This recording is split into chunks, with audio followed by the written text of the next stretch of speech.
and welcome to the Double Loop Podcast. You're joining us at the IAI convention in Providence, Rhode Island. I'm Eric Ray.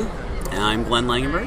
And we're here to talk about kind of our observations so far at the conference. It's Tuesday evening in the vendor area, and we've just kind of set up a booth and going to talk a little bit about what we've seen and talk to some people around to see what they've seen so far. Yeah, it's crazy Tuesday night as usual. It's the free wine and cheese party provided by the vendors, which is very, very nice. And we have our glass of wine.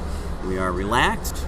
We are ready to go. There's lots of excitement around us, lots of people walking around, so a little background noise. There's a nice, vibrant air to the IAI this year. It's been a fun conference so far. It is. And they're interesting. The first thing we saw right after opening ceremonies yesterday. Did you go to the opening ceremony? I did not. I didn't either. I was still recovering from the 3-hour time difference from. Good excuse. Great excuse. From the West Coast. I did manage to get myself down for free breakfast, but good choice. Good choice. On that government budget. What we heard was a great speaker for the opening ceremony. I heard he was great as well. I will take everyone else's word. We got to see Joanne Buscaglia and Austin Hicklin do their first presentation on preliminary results, not published yet, from the White Box Study. Right. And for the listeners, the White Box Study is their most recent study that they've done. After the Mayfield event, they were sort of charged with a research plan, and they started with Black Box. Some of you might have participated in that. After Black Box, they had a follow-up study dealing with the repeatability and reproducibility of those decisions. They also had a sufficiency study looking at the number of minutia and using that as a predictor for the Black Box conclusions. I think that just came out recently in Forensic Science International. And then, they also had a quality study that was published in a couple of places, Forensic Science International as well as JFI. And then the White Box Study is the big culmination of all those other things, bringing it together. Whereas in the Black Box, they weren't concerned about how the examiner made decisions, they were only concerned about the outcome, the reported result, not how they reached the decision. Whereas White Box, they opened it up a little bit and explored how the examiner might have made decisions and the things they relied on. Yeah, and I was one who participated in the study. Were you? Did you join in with them? I didn't. Okay. No. And ever since the Black Box came out, I was involved with that one as well as just a participant. After seeing the results from that one, whatever study that they kind of put together, I'll volunteer and sign up and. Because I think it is an extremely valuable use of my time at work to kind of demonstrate the reliability of the science that we work in. Yeah, and the FBI has been really smart about this. By hiring a company like Noblis, basically, to do this. And Noblis is you can Google them, take a look at them, and you'll see that they're a company that's used to dealing with agencies, and they come in as a very neutral, unbiased agency to do research projects. They don't have an agenda. They're paid to do the research, but it's a nonprofit essentially. With Austin Hicklin and Brad Ullery, who've been leading these studies, and we've seen some amazing work coming out of the collaboration with Noblis and FBI. And just hats off to the FBI for leading that charge and leading the community with that research. So it's like they set up the White Box just from their explanation earlier this week to include a number of different dimensions in the latent prints that they included in the study. They were looking at, for both the mates and the non-mates in that study, different numbers of minutia, whether or not the latent prints had deltas or cores included, whether they had low, medium, high clarity, and whether it was a complex ID or non-complex ID for the mate group. Right. So it looks like they included all sorts of different latents, but tending towards the more difficult side, the lower quantity, lower quality scale. I would think just to get more interesting data out of it, because there's not going to be all that interesting data on a full latent print that's a full finger. Right. When I did my Black Box study, it was a very similar approach where I tried to use a wide range of latent prints that would represent anything from a smudge with no ridges all the way to a full, very easy latent fingerprint. But then when I did the white box study, it was the same thing. There's nothing interesting about the fact that 170 examiners all agree that this is an identification. But if you focus right in on that gray area, there's some really cool stuff that you can pull out of that. And that's where you get the most interesting differences. So one of the things they were really careful about is this really wasn't an error rate study, whereas we had that with black box, they focused on error rates. This one, they were less interested in error rates because they were really zooming in on the most difficult portion of it, where there's an expected differences between examiners. And I think that's really important when we put the error rates that do come from the study in perspective to the other studies. And right at the beginning, they touched briefly on where they're going to take all this data, because it just generated a wealth of data on comparisons, the actual comparison process, marking up what the examiner sees in analysis, and kind of the basis for the conclusion that they reach. Just me personally, I'm excited on eventually, hopefully, getting to data on the exclusion decision, what may be sufficient for exclusion. That wasn't what they were aiming for in particular, but hopefully they can get something out of that. Yeah. I mean, so much of what they show is really focused on a very tiny part of their data analysis, which really dealt with sufficiency for identification, as I recall. Kind of zooming in at that interaction in that space between an identification and an inconclusive, or potentially no value depending on the agency. But as you said, not focused at all on the exclusion decision, which I know is a very passionate topic for you, but that was what they were not talking about at this time. Exactly. Now, some of the data that they brought out was very similar to some of the data that came out in the last study on the value considerations, where most of what an examiner looks for when they consider a value is based on the minutia count that they see in the print. Right. Not necessarily on a minutia count that's in the print, but more specifically the minutia count that they see in the print. Their perception of the number of minutia, yes. And that was an important finding. That, they showed that variability, like all the other studies that have been done, just how variable the perception of the examiners are. One examiner sees 12, but another examiner, even from the same agency, or even that same examiner on another day, suddenly now sees 14 minutia or 8 minutia, and how that might impact the decision making. One of the things I was struck by with the graphs that they were presenting of some of this data was how some of them bared kind of a resemblance to the sufficiency graph that SWGFAST has put into their standard for latent fingerprint conclusions. How that may be kind of a next step for SWGFAST, if it even still exists next That's year. A whole nother show. Which is a whole nother show. And whether or not that graph can be adapted to kind of fit some of this now hard data that's coming out. The next kind of section that they talked about was kind of a scatter plot of all the different comparisons that were done by all the examiners spread across a graph where all the different mated pairs of comparisons were plotted in one direction, and the number of minutia that were considered or marked out by examiners were plotted in the other dimension. And what they saw was that basically, if examiners saw about 7 or so or less points, if that's what they marked up in the print, they generally tended to be more inconclusive in their decisions. If it was 8 or above, tended to be an identification as the eventual conclusion. It's not necessarily a strict number of a required minimum number for an identification, but maybe some sort of implicit number that comes out as an operational threshold. Right, exactly. And I think even Austin alluded to the fact that, at some point when we decided what was enough, what we learned was enough, we learned from a trainer, who learned from a trainer, who learned from a trainer.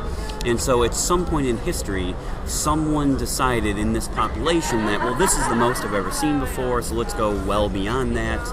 And in fact, I've seen testimony and talked to a lot of older examiners, before they were really using APHIS. They would always say that the most I've ever seen is 4 or 5 minutia from just a randomly brought, well, not randomly, but a suspect brought in the case.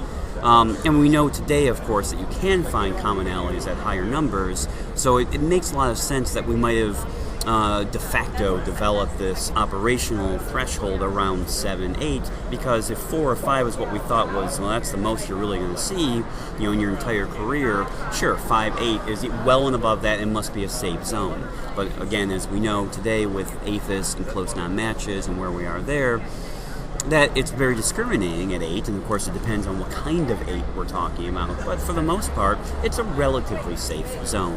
One thing that seems to be supported in some of the statistical models that have come out is that once you get up above 8 or 9, again depending on what 8 you're talking about, right. That is a kind of numerical, you start to get up to numbers where depending on the age, you're not going to expect to see that is that no, that's right? very fair. In fact, we often make the comparison that when you start getting above 8, 9, 10 in that realm, at least in the statistical models that have been used, and whether or not you feel that the models do it justice or the models are very valid or not, that's a whole other separate debate.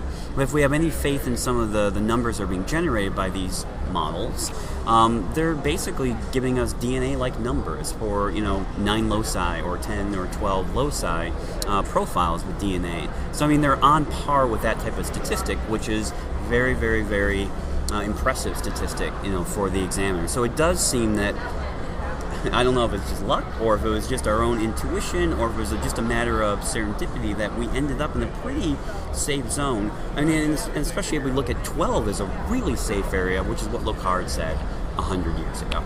Now, another thing that came out of this graph was that the erroneous exclusions that still came out of this study There were a number, but they were still spread across all of the prints. They weren't clustered down at the low end. No. Well, maybe some were a little bit of clustering down at the low end of how many points on average people saw in a comparison. Yeah. But in general, there were erroneous exclusions on prints with just a few points and erroneous exclusions on prints with 20, 25 points, where 20 or 25 is the average number of points that examiners marked up in common, so that this type of error isn't going to just happen on a certain type of print. It's spread across all comparisons. Right. And what I observed in their previous study, the sufficiency study, some of the black box data, if you look at the data in the appendices in those studies, and you look at the erroneous exclusions, they actually broke it down to kind of what the examiner might be relying on, whether or not it was pattern type or minutia. And they found with the low-end stuff, like VEO, value for exclusion only, they tended to rely on pattern and would get things wrong a lot. But later, for the high-quality ones, it wasn't pattern that was misleading them. It was a certain minutia or a certain configuration, or typically they saw a difference they couldn't account for. So it seemed like on the low end, reliance on pattern could lead them astray, whereas on the high end, it was overemphasis of what appeared to be a difference. And that really came down to a pattern versus minutia at some point when it crosses into a high number of minutia. And just in the casework that we've seen at our agency where we have erroneous exclusions come out, that is really kind of the breakdown. Is you either rely too much on the pattern that you appear to observe, which is incorrect, or the first chart group that you pick has some sort of issue where it's distorted to look a little bit different in the exemplar, whether the distortion is in the latent or the exemplar. So you miss that chart group, and then don't follow through on the rest of the comparison to see the similarity that is there. All right. So anything else on that? I think they did a really good job, and I, of course, look forward to seeing more coming out of them, but out of this study. One last thing I wanted to mention was that kind of surprised me was that almost every, except for the really low end latents that they had, for most of the latents in the whole study, there was at least somebody that could find 13 or 14 points in the latents. Yeah, that was pretty funny. Yeah, and I thought that was interesting, and maybe someone in your agency that is that guy that always at least finds the 13 or 14, or maybe you are that guy that always finds the 13 or 14 points. You are an oddity, a freak of nature. Well, thank you. That was a great presentation, and stay tuned for additional updates on other presentations that we've seen here at the conference this week. Hi. This podcast is brought to you by Elite Forensic Services. Elite Forensic Services provides quality forensic services by distinguished forensic professionals. We provide expert consultation for prosecution or defense, criminal or civil, on forensic cases and specialize in fingerprints, DNA interpretation, bloodstain pattern, and other types of forensic evidence. We can also provide customizable training and SOP development for your agency. Check out EliteForensicServices.com for upcoming training courses and workshops. Thanks, and back to the show. We're still at the IAI in Providence, Rhode Island. We're here with Tom Busey. I'm Eric Ray. And I'm Glenn Langenburg. And it's a pleasure to have a chance to talk to you, Dr. Busey. And you and I have worked together on projects before in the past in the Human Factors Group, so I know just how smart you are and just your insight into our profession is kind of coming in from the outside and kind of making observations about our profession. And I do have to tell you, just have to confess here, one of the first times I was talking about your research, I did call you Dr. Gary Busey. Nice. He's a cousin, I'm sure, 47 times removed, I hope. And I've unfortunately been compared to having a slight resemblance to Gary Busey, which to my detriment. We'll have to put a photo of you up on the website so they see. I had never thought about that. You do have a little there. Well, for me, this has been a really cool conference, and just to think about some of the themes that I've seen, I think that what's interested me the most this particular conference is really a serious discussion of the effects of different SOPs, the standard operating procedures, of different agencies and how that affects how they treat inconclusives, how they think about these sort of marginal prints, what happens with prints that are of value. Do agencies treat only their highest quality prints, and how does that affect their throughput if they have a huge backlog? I think somebody just told me that Detroit dumped some 20,000 prints on the state of Michigan when they went bankrupt. Well, they shut down, and they had some issues with the firearms lab, so everything went to Michigan State Police, and now they essentially don't have a crime lab at all. So yeah, all that went to Michigan State Police, so they're really just drowning in cases and need some way to administratively handle it. They're not even dealing with property crimes. I mean, they're just drowning in homicides. I'm from Detroit, so I really feel this.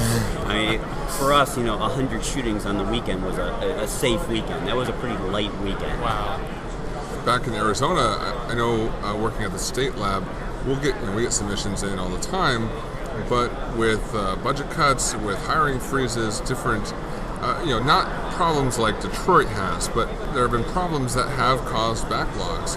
And agencies that have traditionally submitted cases to us for like prints for whatever process, have started looking at other alternatives of where they can go to get this casework worked in a more timely way, whether that's paying another local agency that already has the lab set up, starting a lab of their own, or submitting it to a private lab to get things worked. Yeah. So with some of your observations, have you seen that do you get the sense that labs are doing a good thing here by kind of being more specific in how they take these cases in, or do you think that they're not doing enough to really address that? I mean, obviously you said that they're developing these SOPs to handle it, but are they really doing the right thing? Is it the right path forward? Yeah, no, my sense of the situation is that anytime you make a decision, you're essentially throwing away information. So, for example, if I'm a CIA operative and I get information in the field, I can make a decision whether to pass it along to my superiors or think it's unimportant. And at some level, the director of the CIA can't possibly process all of the details that come in at these different agencies. So you rely on the operatives, the local field officers, to decide what gets passed along to the next stage.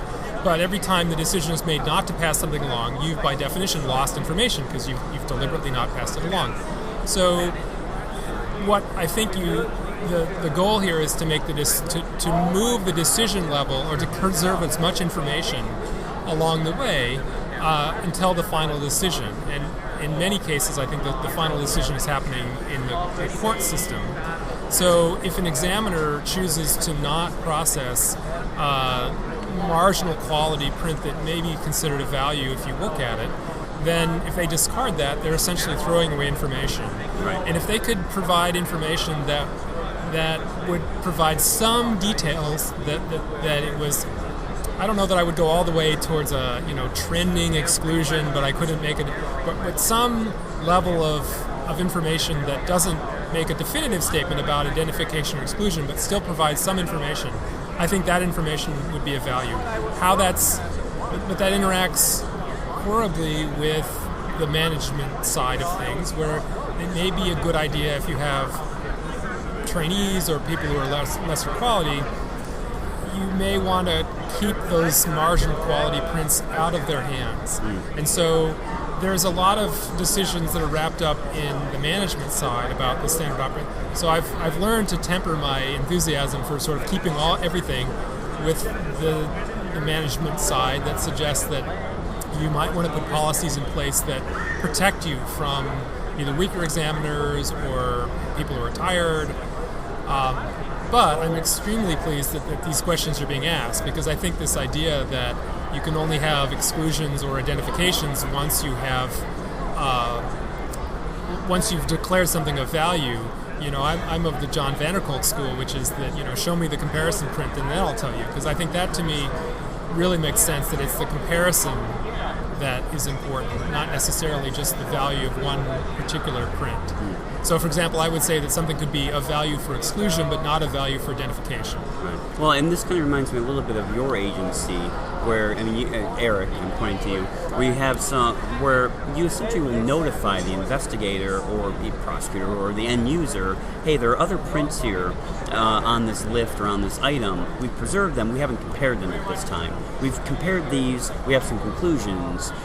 And this might be helpful at this stage for the investigation, and if you need additional comparisons, come on back to us, and what kind of return do you get on those? Because that's very similar to what you just described. It's a way to notify them that there's something else there, but yet we're not necessarily investing the time right now to do it, because we don't know if it's important or not. And that's what we've basically taken, and it's kind of works in two different areas. One being, once we've come to an identification on the case to the suspect that's been provided to us, or to whatever comes up through our APHIS searches, we'll essentially end the comparisons at that point, but notify whoever gets our report that there's additional things here of value for comparison. Most of the cases that we deal with don't end up in court, and working through absolutely every last ridge in a case just doesn't seem like the wisest investment of our resources, when usually all they really need is that one print. The officer can go make the arrest, the prosecutor can then cut a deal, and it never ends up in court. Or maybe it leads to an interview with the suspect, which then generates, when they go talk to him, there's all the stolen stuff sitting right in his apartment, and then the latent print stuff becomes irrelevant. Yeah. Or even additional suspects. Well, after interviewing the first person, he rolls over on everybody. We might be able to develop those extra suspects through additional APHIS searches, but they can also develop that just from the interview with the suspect. Yeah. The other side of that we use that for really is those value for exclusion only prints, where we kind of split the difference between approach 1 and approach 2 in SWGFAST, where we see the value of those prints. We want to acknowledge their presence because there's potential value there. We don't actually want to invest the time to compare these prints that are going to take a lot of resources to compare. Like approach 1, we don't compare them, but more like approach 2, we acknowledge that they're there. Yeah. But like Tom said, you're not making that decision up front for everyone down the line in the system. You make that call, and they never even know they existed, because, as you said, they may or may not want to know about their existence. Yeah. No, that's great. All right, so what was probably one of the more entertaining presentations you saw? I've just arrived yesterday afternoon, so I haven't seen a huge number of them. This is a very bad sign. You're the second speaker to say, well, I've not really seen anything entertaining. I think we really need to liven up our II presentations. Well, I think there's been a dearth of jelly beans, that's for sure. Actually hearing about the SWGFAST, this is the most pedestrian, boring thing ever, but hearing about the SWGFAST discussions, I think, was really exciting to me, because I think, first of all, it suggests that SWGFAST is still thinking about these issues. They haven't considered this a solved problem, and that Dalbert's killed, and they killed the NRC report, and everything's fine. Not at all. So I think that is a very good sign, and just a lot of people talking about these kinds of issues. I think it seems a very lively conference from that perspective. And I know you gave a talk, was it earlier today? And actually I talked to a couple of people that went to it, and I asked what they thought of it. And I'll just share with you. They said he's a really good speaker. He's really entertaining to listen to, and you can tell he's taking complex stuff and he's trying to dumb it down, but he's not dumbing it down enough for us. Yeah, I'm hesitating to see who commented on the online system, because I was complaining to Austin Hicklin that really I'm trying to split the difference between the computer scientists in the audience and the examiners. It's difficult when you've got that complex information and try to distill it for the audience. It's a difficult job. Yeah. So I basically, for me, the fatigue stuff, which I actually haven't talked very much about, I think is really the biggest takeaway for the examiners, because it really suggests that when you're tired, it fundamentally changes how you look at prints, the search pattern your eyes take, and it really affects your ability to make decisions. You have this sort of decision fatigue where you simply make more inconclusives. Wow, that's fascinating. So you really have to, and you don't search for target groups. You tend to do sort of point-by-point search as opposed to searching for target groups. So I think fatigue is combined with this idea that you don't really know when you're tired enough. This was something that Melissa Taylor and I were talking about earlier. She was sharing some data from the Army that people don't know when they're tired, or they claim that they're fine when they're actually not. So when you measured fatigue, was this because it was at the end of a long series of examinations? So yeah, how did you measure? So we basically had a morning session where we did about 20 minutes eye tracking, and then we sent the examiners to lunch, and so they got all carved up. Oh, good. Give them a big lunch. Yeah, it was a really great carb lunch. And then we had about an hour of an extremely difficult behavioral task, matching fragments to fragments, and we could vary the noise, so it was a very, very difficult process.